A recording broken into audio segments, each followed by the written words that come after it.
कल रात 12 बजे से निगरानी कर रहे हैं आप? इनको सूचना दी है?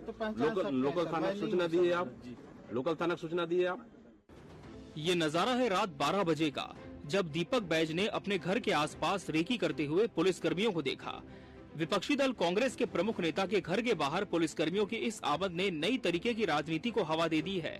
दीपक बैज ने इस मामले में पुलिस को शिकायत दर्ज कराते हुए बीजेपी सरकार पर दबाव की राजनीति करने का आरोप लगाया है। पिछले रात 12 बजे से कल दिन भर रात 12 बजे तक दंतेवाड़ा की पुलिस CG-18 गाड़ी में मेरे घर के आसपास 24 घंटे से अधिक रेकी करते रहे। किसके इशारे पे रेकी हो रहा है, ये सबसे बड़ा सवाल है। पैदल टहलकर हम लोगों ने देखा, गाड़ी मेरे घर से 100 मीटर दूर में गाड़ी खड़ी थी। हमने पूछा कि आप क्यों खड़े हैं यहाँ, तो कोई जवाब नहीं उनके पास। इसलिए हम लोग शुरू से कहे कि पुलिस प्रशासन और कलेक्टर SP पूरी एजेंट की तरह सरकार के लिए काम कर रहे हैं। पहले ईडी के नोटिस और उसके बाद दीपक बैज के घर की रेकी करना ऐसे मुद्दे बनकर उभरे हैं जो सीधे तौर पर जनता से तो नहीं जुड़े हैं, लेकिन कांग्रेस से सीधा इनका वास्ता है, और इसलिए इन दोनों मुद्दों पर आज कांग्रेस के आक्रामक तेवर देखने को मिले। विधानसभा में इस मसले पर कांग्रेस ने सदन ही नहीं चलने दिया। हंगामा इतना बढ़ा कि कार्रवाई 2 बार स्थगित करनी पड़ी और बाद में गर्भगृह में प्रदर्शन के कारण कांग्रेस के विधायकों को निलंबित किया गया। विधानसभा परिसर में कांग्रेस ने पुलिस के कांग्रेस नेताओं को लेकर रवैये पर प्रदर्शन कर विरोध भी जताया। हमारे अध्यक्ष के घर पर रात के 12 बजे पुलिस वाले दिखे और वहां जानबूझ करके उनको उनके यहाँ आने जाने वालों को बाधित करने की कोशिश की गई। पिछले 12 घंटे से उनके यहाँ आने जाने वालों के साथ रेकी हो रही है। बीच में पुलिस रोक के पूछ रही है, 2 घंटे विलंब कर रही है। कांग्रेस के जनपद पंचायत बन सकते हैं, उसको जानबूझ करके पुलिस के माध्यम से प्रताड़ित करके वहाँ के लोगों को डराया जा रहा है, धमकाया जा रहा है, बलपूर्वक उनको रोका जा रहा है। इधर सदन के विरोध के बाद पार्टी में भी भाजपा सरकार के द्वारा दबाव बनाने की रणनीति का विरोध किया गया। कांग्रेस कार्यकारिणी में इन दोनों मसलों को लेकर विरोध जताने का फैसला लिया गया। ईडी का कांग्रेस के प्रति रवैया और कांग्रेस नेताओं की जासूसी जैसे मसलों को लेकर अब कांग्रेस चरणबद्ध आंदोलन करेगी। प्रदेश भर में कांग्रेस इसको लेकर पुतला दहन करेगी और 3 तारीख को ईडी दफ्तर के बाहर धरना भी दिया जाएगा। इधर कांग्रेस के हाथ में बैठे बैठे जब ये मुद्दा लगा है, तो इस मुद्दे को लेकर उठ रहे आरोपों को बीजेपी ने सिरे से खारिज कर दिया है। बीजेपी की ओर से नेताओं ने तंज कसते हुए दीपक बैज की जासूसी जैसी बातों को कोरी कल्पना बताया। अब प्रदेश अध्यक्ष की किस बात की रेकिंग करेंगे? ऐसी क्या चीज होगी जिसकी रेकिंग करना पड़े? वो अपने घर के अंदर रहते हैं, कौन आ रहा मिलने, कौन जा रहा, उससे क्या होने जाना है? अगर अपनी पार्टी की प्रतिद्वंदिता आपस में द्वंद्व को रोक नहीं पा रहे, एक दूसरे के ऊपर आरोप प्रत्यारोप लगा रहे, उसको समाप्त नहीं कर पा रहे, चर्चा कर सकते थे, हाउस के अंदर विषय ला सकते थे, लेकिन आपने ये सब ना करके खाली सुर्खियां बटोरने का काम किया, क्योंकि जनता ने उनको चारों जगह नकार दिया है। अब अपने आप को स्थापित करने के लिए उल जलूल बात करके तथ्यहीन आरोप प्रत्यारोप पे लग गई है, इसलिए इसका कोई महत्व नहीं है। जहां तक PCC अध्यक्ष की बात है, तो PCC अध्यक्ष के नेतृत्व में पूरा चुनाव हार चुके हैं, यहाँ तक कि वो अपने क्षेत्र का चुनाव भी हार चुके हैं। यदि उनके संबंध किसी ऐसे व्यक्ति के साथ होंगे जो कहते हैं शक के दायरे में और उनके पास जाता है, तो उसको यदि मान लो ईडी यदि कहते हैं वो कर रही है, तो ईडी किसी का न राज्य सरकार के उसमें नहीं है, न केंद्र उसमें है, वो अपना काम करने वाली है। और यदि मान लो उनके यदि मित्र यदि कोई इस मामले में फंस रहे हैं या फिर कोई ऐसा स्थिति है, तो उस वास्तविक स्थिति को जनता के बीच में PCC के अध्यक्ष को लाना चाहिए। फिलहाल इस आरोप प्रत्यारोप के बीच विधानसभा के मुद्दों पर आज कांग्रेस पार्टी से जुड़ा मुद्दा भारी पड़ा। कांग्रेस ने प्रश्नकाल और राज्यपाल के अभिभाषण पर चर्चा जैसे महत्वपूर्ण विषयों को दरकिनार कर अपने प्रदेश अध्यक्ष की रेकी के मुद्दों को तवज्जो दी। अब इस मसले पर सदन के बाद सड़क की लड़ाई की बारी है, जिससे ईडी के दुरुपयोग और अध्यक्ष की जासूसी का मुद्दा अभी जल्द शांत पड़ता नहीं दिख रहा है। Bureau report, TV24 news.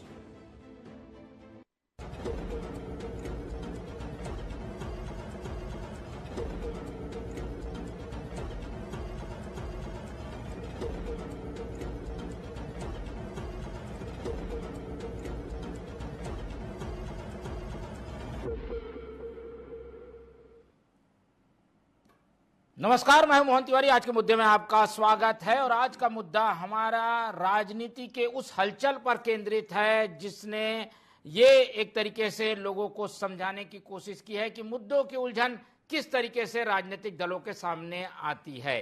Congress इस समय इस तरीके के मुद्दों से जूझ रही है कि वो जनता से जुड़े मुद्दे उठाएं या उनके पार्टी के नेताओं से जुड़े हुए मुद्दों पर वो तवज्जो दे। इन दो राहों पे खड़े कांग्रेस के सामने किस तरीके की उलझन है और ये मुद्दों की लड़ाई क्या कोई ऐसा संशय पैदा कर रही है जिससे राजनीतिक हलचलें मची हुई है, इसी पर आज हम बात करेंगे। जानेंगे कि क्या हुआ है कांग्रेस के साथ, क्या हुआ है कांग्रेस अध्यक्ष के साथ और मुद्दों को छोड़कर कांग्रेस सदन में किस तरीके से आक्रामक तेवर से बीजेपी को घेर रही है। चर्चा शुरू करेंगे, उससे पहले मिल लेते हैं उन मेहमानों से जो इस चर्चा में हमारे साथ रहेंगे। बहुत स्वागत करेंगे। हमारे साथ मौजूद हैं और इस पूरे मामले का राजनीतिक विश्लेषण हमारे साथ शेयर करने के लिए वरिष्ठ पत्रकार उचित शर्मा जी, बहुत स्वागत है आपका। हमारे साथ कांग्रेस का पक्ष रखने के लिए मौजूद है अमरजीत चावला जी, बहुत स्वागत करेंगे आपका। बीजेपी का पक्ष रखने के लिए हमारे साथ जुड़ रहे हैं केएल चौहान जी, बहुत स्वागत करेंगे आपका। तो तीनों मेहमान हमारे साथ हैं और जैसा कि हम बता रहे थे, कल से एक मुद्दा गरमाया हुआ है कि कांग्रेस के नेताओं को टारगेट किया जा रहा है। पहले ईडी का समन जो आया वो एक बड़ा मुद्दा बना, प्रभारी महामंत्री से लंबी पूछताछ हुई, उसको लेकर कई सवाल उठे। लेकिन रात के एक बड़ा घटनाक्रम कि अध्यक्ष की जासूसी हो रही है, उस मुद्दे ने सारे मुद्दों को पीछे छोड़ दिया और विधानसभा में वही मुद्दा फ्रंट में बना रहा, जिसकी वजह से आज पूरी कार्रवाई से कांग्रेस बाहर सी रही। क्या होने जा रहा है, एक एक करके प्रतिक्रियाओं को लेंगे। सबसे पहले कांग्रेस की ओर ही रुख करते हैं और अमरजीत चावला जी से जानने की कोशिश करते हैं। चावला जी, क्या विधानसभा जैसा महत्वपूर्ण सत्र, कई महत्वपूर्ण मुद्दे उठने थे, प्रश्नकाल भी आप लोगों ने नहीं चलने दिया, भाग नहीं लिया, फिर अभिभाषण में भी चर्चा नहीं किए, ये दीपक बैज की जासूसी क्या काफी अहम मुद्दा बन गया है, बाकी मुद्दों से हावी है क्या वो? नहीं, देखिए मोहन जी, असल में क्या होता है, हम लोग अपनी प्रथम पंक्ति के सारे नेताओं को जीरम हमले में खो चुके हैं। और आपको याद होगा कि छत्तीसगढ़ को दहलाने वाला ये जीरम हत्याकांड भी उसी समय हुआ था जब इस प्रदेश में भारतीय जनता पार्टी की सरकार थी। तो हमारा सशंकित होना तो जायज है। फिर मुझे आप एक चीज बताइए, देखिए विसंगति देखिए कि जब एक पीड़ित पक्ष किसी थाने में जब शिकायत करने जाता है और वो अपराध का जो क्षेत्र है अगर आजू बाजू होता है तो थानेदार तुरंत पल्ला झाड़ देता है कि भैया ये मेरे थाना क्षेत्र सीमा का मामला नहीं है, मैं एफआईआर नहीं कर सकता। अब आप देखिए कि दंतेवाड़ा का तथाकथित एक मामला, वहां की पुलिस रायपुर आ गई। रायपुर में वो ऑफिसर कॉलोनी जैसे वीआईपी एरिया में इस देश की सबसे बड़ी राष्ट्रीय पार्टी के प्रदेश अध्यक्ष के बंगले की जासूसी कर रही है। रायपुर में उस एरिया के थाने को विश्वास में नहीं लिया, उस थाने को कोई जानकारी नहीं दी और रेकी कर रही है। तो आप ये बताइए, क्या ये सशंकित करने वाला मामला नहीं है? इसके पीछे षड्यंत्र क्या है? क्या इतनी बड़ी घटना पुलिस ऑफिसर अपने दम पर कर सकते हैं? क्या इस घटना के पीछे किसी बड़े आदमी का हाथ नहीं होगा? क्या इसके पीछे सरकार का संरक्षण नहीं होगा? अगर 24 घंटे किसी राष्ट्रीय पार्टी के प्रदेश अध्यक्ष के घर के बाहर में इस तरह दंतेवाड़ा जैसे नक्सली क्षेत्र के अगर पुलिसकर्मी आगे खड़े रहते हैं और वो कहते हैं कि एडिशनल एसपी के निर्देश पर हम यहां आए हैं, क्यों आए हैं, किस लिए आए हैं, कुछ बताना नहीं चाहते, वो भी ऐसी वीआईपी कॉलोनी जिस कॉलोनी में इस प्रदेश की दशा दिशा तय करने वाले आईएएस आईपीएस रहते हैं, वहां चारों तरफ सीसीटीवी लगे हैं। अगर उनको किसी सशंकित आदमी के बारे में कोई जानकारी लेनी थी तो वो उस ऑफिसर कॉलोनी के कंट्रोल रूम में जो सीसीटीवी फुटेज है वहां जाके बैठे रहते और सीसीटीवी के फुटेज में देखते रहते कि ये सशंकित आदमी वहां पर आ रहा है, ये संकालू आदमी वहां पर आ रहा है, तो उसको पकड़ लेते। लेकिन इस तरह की घटना करना, मैं साफ साफ आपके चैनल के माध्यम से आरोप लगाता हूं कि किसी बड़ी घटना की ओर ये इशारा करता है और उसमें पूरी सरकार जो है शक के दायरे में आती है, पूरा प्रशासन शक के दायरे में आता है। ये छोटी मोटी घटना नहीं है और इस घटना पे सरकार को माफी मांगनी चाहिए और इस तरह की घटना की पुनरावृत्ति फिर कभी ना हो, इस बात का भी विशेष ध्यान सरकार को रखना चाहिए। बिल्कुल, और ऐसा लग रहा है कि ये पूरा जो घटनाक्रम है उसमें कांग्रेस को टारगेट बनाने के साथ साथ प्रदेश अध्यक्ष को एक तरीके से टारगेट में रखने की कोशिश है। ये प्रकरण सामने आ गया, इसलिए इस मुद्दे पर आक्रामक है कांग्रेस। बीजेपी की ओर रुख करते हैं चौहान जी, ये क्या हो रहा है? आप लोग तो बढ़िया बहुमत में हैं, आप लोगों को कोई जरूरत भी नहीं है, सदन भी अच्छा चल रहा है, फिर अचानक से रेकी कराना अध्यक्ष की, ईडी के समन्स में 8-8 घंटे प्रभारी महामंत्री को बैठाना, ये सारी चीजें एक एडवर्स जारी है बीजेपी सरकार के लिए और बीजेपी के सामने ये सवाल खड़े हो रहे हैं। ऐसे में इन आरोपों का क्या जवाब देंगे? आंदोलन हो गया, बैठे बैठे मुद्दा मिल गया कांग्रेस को। अच्छा हुआ तिवारी जी, अभी कोई भी चुनाव नहीं, हमारे कांग्रेस कि अभी चुनाव है, इनके पास कोई मुद्दा नहीं है, लड़ने के लिए कोई मुद्दा नहीं है। इस वजह से हमारे पीसीसी अध्यक्ष को फंसाया जा रहा है, कमजोर किया जा रहा है हमारी पार्टी को। दूसरी बात यह है कि मैं माननीय प्रवक्ता से ये पूछना चाहता हूं और माननीय नेताओं से भी पूछना चाहता हूं कांग्रेस के, कि इसमें भारतीय जनता पार्टी का क्या रोल है। तीसरी बात, सरकार में तो आप ही लोग हैं चौहान जी। मेरी बात सुनिए ना। सरकार है, लेकिन सरकार विधायिका है। कार्यपालिका जो है वो अलग काम है कार्यपालिका का, और कोई विधायिका का आदमी वहां पर नहीं पाया गया है। कार्यपालिका का जो अगर कोई भी चीज होगी, कार्य होगा, जो भी उनका अंदरूनी मामला है वो हमारे को नहीं मालूम है। न्यायपालिका न्याय का काम करती है। अब मैं ये पूछना चाहता हूं कि कोई गैर कानूनी अगर काम हुआ है तो क्या आप कोर्ट गए? आप जो हमारा देश है, प्रदेश है, वो कानून के हिसाब से और संविधान के हिसाब से चलता है तिवारी जी, किसी के आरोप लगाने के हिसाब से नहीं चलता है। आप हंस रहे हैं और देश आपके ऊपर हंस रहा है, प्रदेश आपके ऊपर हंस रहा है, क्योंकि आपकी भटको मत चौहान साहब, अरे सब्जेक्ट में आओ भाई। आपके बीच में नहीं बोला, आप भी मेरे बीच में मत बोले। मैं ये बोल रहा हूं कि आप हंस रहे हैं और आपके ऊपर पूरा प्रदेश हंस रहा है कि ऐसी सस्ती लोकप्रियता जिसको एक पूर्व विधायक, आपकी पार्टी का पूर्व विधायक आपके अध्यक्ष को बोल चुका है कि जब तक ये अध्यक्ष बने रहेंगे तब तक मैं राजीव भवन में नहीं जाऊंगा। ऐसी लोकप्रियता तो आपको मिली हुई थी, और उस ऊपर से और सस्ती लोकप्रियता पाने के लिए आप लोग ऐसा काम करते हैं। तो ऐसा आपको अपना बड़ा कद दिखाना है, तो इसका मतलब ये नहीं है कि आप कुछ भी बोलते जाएंगे। सबसे मेन बात है तिवारी जी, सबसे मेन बात, अगर कोई गैर कानूनी काम वहां पर पाया गया है और अगर कोई चीज हुई है तो आपको कोर्ट जाना चाहिए और अपनी कार्रवाई करनी चाहिए। ये देश ऐसा है तिवारी जी जिसने प्रधानमंत्री को कोर्ट में खड़ा कर दिया था। संविधान से चलता है ये देश, कानून से चलता है। किसी एक आदमी या एक ईडी या एक कोई भी संस्था या कोई भी पार्टी या कोई भी नेता, बड़े से बड़ा हो कोई भी, उसके हिसाब से नहीं चलता है। संविधान के हिसाब से चलता है, कानून के हिसाब से चलता है। आपका मकसद जो है वो अपने आप को हाईलाइट करना। आपका जो मकसद है, जिस जनता ने आपको विश्वास के साथ अपना मत दे के भेजा है विधानसभा में, आज से पहले कभी नहीं हुआ तिवारी जी। नहीं, ये आप इससे सिरे से खारिज करते हैं, ऐसी कोई चीज नहीं हुई। पुलिस तो आई थी, ये भी दिख रहा है, वीडियो भी दिख रहा है।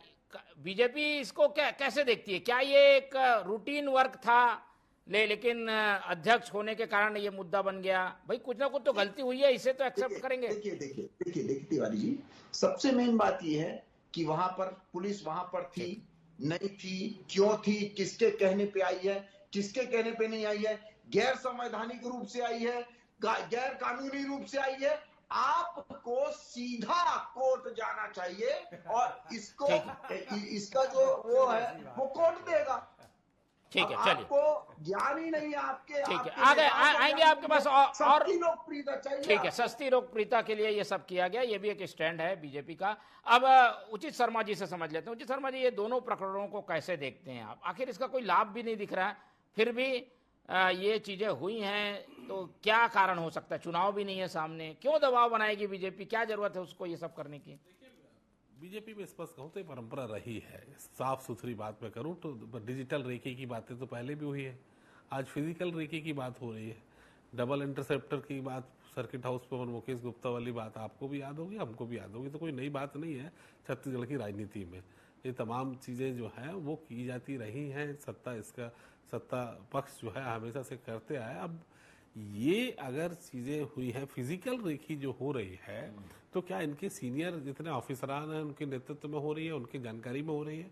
अगर उनकी जानकारी में हो रही है तो एचएम साहब को आके स्पष्टीकरण देना चाहिए कि हमें कहीं से इनपुट मिला हुआ है कि उनके यहाँ कोई संदिग्ध गतिविधि हो रही है, तो आना, जब मामला इतना बढ़ गया, तूल पकड़ चुका है, तो जो इन्वेस्टिगेटिव एजेंसी है जो जांच करवा रही है, जिसको उन्होंने अपॉइंट किया, उसको खुल के सामने आना चाहिए, चाहे वो डीजीपी हो चाहे एचएम हो। तो आप स्पष्टीकरण देना। और रहा बात कि हर चीज में जो बोल रहे थे चौहान साहब कि देश को हर चीज में कोर्ट में जाना चाहिए, राजनीति में हर आदमी कोर्ट में नहीं जाता। राजनीति में कोर्ट वो आखिरी मामला है, और दुनिया ने, पूरे जो वोटर्स हैं उन्होंने आपको वोट दिया, वो सवाल और जवाब राजनीति में आपसे होंगे, कोर्ट से नहीं होगा। अगर ऐसा ही होता तो आप चुनाव नहीं लड़ना था, कोर्ट को खड़े कर देते और चीफ जस्टिस को हम प्रधानमंत्री घोषित कर देते या मुख्यमंत्री हाईकोर्ट के जस्टिस को कर देते। ऐसा नहीं है ना, लोकतंत्र है, बोलने का अधिकार सबको है, पूछने का अधिकार सबको है। हर मामले कोर्ट से सॉल्यूशन नहीं होते, पॉलिटिकल मुद्दे हैं। अब राजनीति है तो राजनीति में एलिगेशन तमाम प्रकार के लगेंगे। तो महज ये एक सिक्योरिटी के हिसाब से या उन्हें किसी चीज का इनपुट मिला हुआ है, ऐसे केसेस में पॉलिटिक्स होना दिखता भी है। और विपक्ष को एक अच्छा मौका मिला है कि सदन जब चल रहा है और इस तरीके के मुद्दे अगर मिले हैं तो जाहिर सी बात है कि उस पर राजनीति होना लाजमी है। क्या ये बाकी मुद्दों से इतना अहम है कि इसे ज्यादा महत्व दिया इतना जाए? अहम तो नहीं है मोहन जी, स्पष्ट रूप से इतना अहम नहीं है। लेकिन कांग्रेस के पास अगर मुद्दा बना के खींच के लंबा करने का, अब विपक्ष में है तो उन्हें किसी भी मुद्दे को खींच के लंबा करना, हालांकि इससे ज्यादा बुनियादी मुद्दे काफी बचे हुए थे जो आज बहस पे आज सदन में आ सकते थे, और बहस जो रुक गई तो उसका एक मतलब बहुत तकलीफ ये हुई कि पूरे के जो बड़े मुद्दे थे वो आज डिबेट से बाहर हो गए।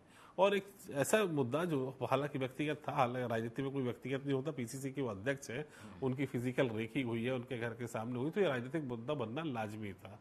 लेकिन ये है कि ये स्पष्ट रूप से इसमें मैं कहूँ तो पुलिस प्रशासन को, इसके मुखिया को, एचएम को सामने आके स्थिति स्पष्ट कर देना चाहिए, ताकि जिस तरीके से अब आगे जो कांग्रेस कर रही है, डेफिनेटली ये मॉब इकट्ठा करके ये बताना चाहते हैं एक विक्टिम है, हमारे ऊपर ऐसी जांच हो रही है, हमारे ऊपर सिक्योरिटी थ्रेट है, या हमारे ऊपर इस तरीके के जासूसी कराई जा रही है, फोन टैपिंग के भी मामले पहले भी आए हुए हैं। तो कांग्रेस इसमें राजनीति करेगी, अपने आप को विक्टिम बताने के प्रयास करेगी। राजनीति में विपक्ष का दायित्व भी है, मुद्दे कोई बड़े उनके पास अभी फिलहाल दिखते नजर नहीं आ रहा है, इसको बड़ा मुद्दा बनाने का प्रयास है। और इनका जो पुतला दहन का आगे इनका पुतला दहन, और 3 तारीख को जिस दिन बजट है उस दिन ऑफिस, ईडी ऑफिस का घेराव, तो जांच एजेंसियों को तो कांग्रेस पहले भी उन्होंने उनको रडार पे लेके रखा हुआ, निशाने पे लेके रखा हुआ है, तो अब इनको मौका भी मिल गया है, तो अपनी राजनीति 3 तारीख को भी वो करते हुए चावला जी की ओर चलते। चावला जी, ये एक विक्टिम कार्ड है, ये कहकर इसे खारिज भी किया जा रहा है। दूसरी बात ये कि राजनीतिक वजहों से दीपक बैज एक सहानुभूति भी लेना चाहते हैं, ये कहीं उससे तो जुड़ा हुआ नहीं है, उसी का विक्टिम कार्ड खेल के सहानुभूति लेने की कोशिश तो नहीं कर रहे हैं दीपक बैज? अरे भाई, पुलिस वाले भेजे भारतीय जनता पार्टी वाले, भारतीय जनता पार्टी की सरकार के मुखिया, विक्टिम कार्ड हम कैसे खेलेंगे? पुलिस उनकी, सरकार उनकी, गृह मंत्रालय उनका। अभी मेरे काबिल मित्र बोल रहे थे न्यायपालिका और न्याय की बड़ी बड़ी बात कर रहे थे। आपको याद होगा मोहन तिवारी जी, अभी इस देश में एक नया चुनाव आयुक्त की नियुक्ति की घोषणा हुई आधी रात को। नेता प्रतिपक्ष की आपत्ति के बावजूद नियम यह था कि 4 सदस्यीय लोगों की एक टीम बननी थी, जिसमें प्रधानमंत्री, गृह मंत्री, सीजेआई और नेता प्रतिपक्ष होते थे। सीजेआई को इन्होंने आधी रात को चुपचाप उस समिति से बाहर कर दिया, और नेता प्रतिपक्ष की आपत्ति के बावजूद आधी रात को इस देश में नए चुनाव आयुक्त की घोषणा कर दी। ये लोग, इनसे हम न्याय की उम्मीद रखेंगे? आप ये बताओ, सुप्रीम कोर्ट के निर्देशों की अवहेलना करते हुए इन लोगों ने ईवीएम मशीन से वीवीपैट की पर्ची हटा दी, इनसे हम लोग न्याय की उम्मीद करेंगे? न्यायपालिका की बात करते, किसी राष्ट्रीय पार्टी के कार्यालय में पहली बार ऐसा हुआ कि ईडी के अधिकारियों ने घुसकर इस तरह सम्मत देकर पार्टी को बदनाम करने का काम किया। केंद्रीय एजेंसियों का दुरुपयोग करने का इनका पुराना इतिहास है। लेकिन वो सब छोड़ के मैं आपको बताता हूं असली वजह क्या है। असल में हुआ यह है कि जैसे ये बैलेट पेपर से चुनाव हुए तो सरगुजा से लेकर बस्तर तक चारों तरफ भारतीय जनता पार्टी की करारी हार हुई है, और जनपद सदस्यों, जिला पंचायत सदस्यों में कांग्रेस को बहुत अच्छी आशातीत सफलता मिली है। अब पंचायत चुनाव में क्या होता है, जनपद सदस्य सदस्य और जिला पंचायत सदस्यों के माध्यम से अध्यक्षों का चुनाव 5 तारीख को होना है। और चूंकि जनपद सदस्य, जिला पंचायत सदस्य हमारे हैं, तो ये प्रशासन का पूरा दुरुपयोग करके, तंत्र का दुरुपयोग करके, पुलिस प्रशासन को सामने में रखकर ये बस्तर सरगुजा से आने वाली हर गाड़ियों को चेक कर रहे हैं और दबाव बना के हमारे जनपद सदस्यों और जिला पंचायत सदस्यों को डराने का काम भी कर रहे हैं। और इसीलिए ये लोग ऑफिसर कॉलोनी में भी रेकी कर रहे थे कि जो जनपद सदस्य, जिला पंचायत के सदस्य हमारे प्रदेश अध्यक्ष से मिलने आए तो उनको रास्ते में रोककर, दबाव डालकर उनको वहां से हटाया जाए, ताकि ये लोग अपना जिला पंचायत सदस्य और जनपद अध्यक्ष बना सके। सच्चाई यही थी, लेकिन इनकी चोरी पकड़ी गई। 24 घंटे ये लोग रेकी कर रहे थे। वो तो हमारे धन्य कार्यकर्ता और हमारे प्रदेश अध्यक्ष की जागरूकता के चलते प्रदेश अध्यक्ष जी के घर के सीसीटीवी फुटेज में जब यह देखा गया कि 24 घंटे से दंतेवाड़ा की पासिंग की गाड़ी खड़ी है, तो वहां पर पाया गया कि 4 पुलिसकर्मी पिछले 24 घंटे से रेकी कर रहे थे। तो ये सरासर सरकार की विफलता है, लॉ एंड ऑर्डर की विफलता है, और इसके लिए सरकार को माफी मांगनी चाहिए और गृह मंत्री को तत्काल इस्तीफा देना चाहिए। ठीक है, चलिए, कड़ियां जो जुड़ी है उससे ये समझ में आ रहा है कि दीपक बैज की रेकी के पीछे वजहें ये हैं कि निकाय चुनाव या पंचायत चुनाव में जो लोग आ रहे हैं उनसे मिलने जुलने, वो कहाँ जा रहे हैं, कहाँ पे रह रहे हैं, उनको कैप्चर किया जाए, इसलिए ये सारे खेल खेला गया है। चौहान जी, ये तो अब चीजें स्पष्ट होती दिख रही हैं। 111 साल पुराना रिकॉर्ड टूटा है इस नगरीय निकाय चुनाव में तिवारी जी। 111 साल पुराना। 15 साल से जहां पर रायपुर में काबिज थी कांग्रेस पार्टी, वहीं 50 साल से कांग्रेस पार्टी काबिज थी कांकेर में, जो आज कांकेर में उनका सुपड़ा साफ हो गया। उसके बाद मैं आ जाऊं 2018 में जब, अरे लेकिन ये कहीं ना कहीं तो जीते होंगे, उन्हें भी नहीं जीतने दे रहे हैं क्या आप? अरे यार, मुख्यमंत्री के यहाँ कैसे हार गए मेरे भाई? ये सुन लीजिए बात 111 साल पहले नगरीय निकाय चुनाव होते ही नहीं, पंचायत में आते हैं ना, निकाय का तो हो गया फैसला। आप रेकी पे, लॉ एंड ऑर्डर फेलियर पे, प्रशासन पे बात करिए ना, मुद्दों से भटकिए मत। ठीक है, खींच मत पिटाइए, चोरी ऊपर से सीना चोरी मत कीजिए। आप ये बताइए कि आपके प्रशासन के लोग, आपके पुलिस के लोग हिम्मत कैसे किए हमारे प्रदेश अध्यक्ष के घर के बाहर में रेकी करने की? आप प्रशासन का दुरुपयोग कर रहे हैं, आप पुलिस से दादागिरी करना चाहते हैं, आप लोकतंत्र की हत्या करना चाहते हैं, आप संविधान का अपमान करना चाहते हैं, चोरी ऊपर से सीना चोरी करते हैं। भारतीय जनता पार्टी का दुख बनना चाहिए। आप अपनी हार छुपाने के लिए, अपनी खींच छुपाने के लिए इस तरह तो अंदर की घटना कर रहे हैं, इस तरह तो अंदर की हरकतें कर रहे हैं। आपको अपनी झूठ छुपाने के लिए और झूठ नहीं बोलना चाहिए। एक तो गलती करते हैं, ऊपर से गलती स्वीकार करने के बजाय आप इस तरह की बातें करते हैं, आपको शर्म आनी चाहिए। एक राष्ट्रीय पार्टी है, एक करके मौका दूंगा। चौहान, सुन तो लीजिए चौहान जी क्या कह रहे हैं, क्या आपका इसमें कहना है? चौहान जी, ये बातें जो आ रही हैं कि भाई सदस्यों को ट्रैप करना चाहते थे, कौन सदस्य मिलने आ रहा है, जिला पंचायत सदस्य, उसे देखने के लिए रेकी कराई जा रही थी। तिवारी जी, ये इनके ज्ञान चक्षु खुले कब? और रात को जो पीसीसी अध्यक्ष हैं, उन्होंने ये सभी ये बयान क्यों नहीं दिया कि इसलिए यहाँ पर रेकी जो उन्होंने दिया है? यार, अरे भाई साहब, अरे पूरी जानकारी लेकर आया करो। चौहान जी, रात को 12 बजे बयान दिए। अरे रात को 12 बजे पकड़े हैं हमारे कार्यकर्ता और बयान दिए। अरे अधूरी, जल्दी उचित सामाजिक लास्ट कमेंट लूंगा भाई। ठीक है, जल्दी अपनी बात पूरी कर चौहान जी। जो है वो दिखता है कि आप लोग के नेता मानसिक दिवालियापन हो गए। भाई जानकारी लेकर आ भाई, भारतीय जनता पार्टी से बोलूंगा भैया, ऐसे अधूरी जानकारी लेकर आने वालों को मत भेजा करो डिबेट में। चलिए आ गई एक डेकोरम सुन तो लीजिए, उनकी बात तो सुनिए। अमित चिमनानी से पहले पूरी जानकारी ले लो भैया, फिर बात करिएगा। चलिए आ गई बात, ठीक है। आपके पास इस बात मर्यादा जलगंगनी छलकत जाए भाई, अपने संचार विभाग से पूरी जानकारी लेकर आया करो भैया। अरे लेकिन फिर भी सैल्यूट है, क्या झूठ बोलते हो यार, सफेद पोस्ट झूठ बोलते हो, मानना पड़ेगा यार। चलिए, लेकिन ये सब होने के बावजूद मुद्दों पर कौन सा मुद्दा भारी है? एक आखिरी का कमेंट ले लेते हैं उचित शर्मा जी को। शर्मा जी, क्या देख रहे हैं? अब ये तो शांत होता दिख नहीं रहा है। 1 तारीख को फिर प्रदर्शन है, 3 तारीख को फिर प्रदर्शन है। हम जो चाह रहे थे कि मुद्दों पर ध्यान केंद्रित होगा, कानून व्यवस्था, घटनाक्रम, ये सारी चीजें पीछे, अब ये मुद्दा आगे आ गया। क्या इसका कोई फायदा नुकसान क्या देखते हैं आप?